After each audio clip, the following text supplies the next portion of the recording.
chama a pessoa, senhor, toca, para realmente ver se ela realmente só está desmaiada, né? Então toca, senhor, você chama ajuda, ligue para o 92. Não fala assim, alguém chama ajuda, porque esse alguém não fica esperando o outro e nem liga, né? Então aponta, fala, direciona.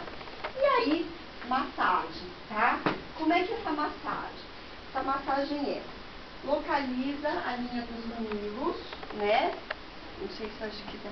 Aí você coloca o calcanhar aqui das mãos, né?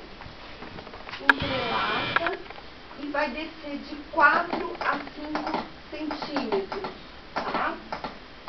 Com os braços esticados, porque se você fica com o braço fletido, você cansa mais, você não faz uma massagem efetiva.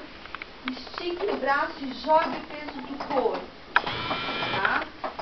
E isso tem que ser numa frequência para a gente conseguir um 100, como se fosse 100 batimentos por minuto. E a música vai nos dar o ritmo para vocês fazerem a massagem. Então, gente, então olha,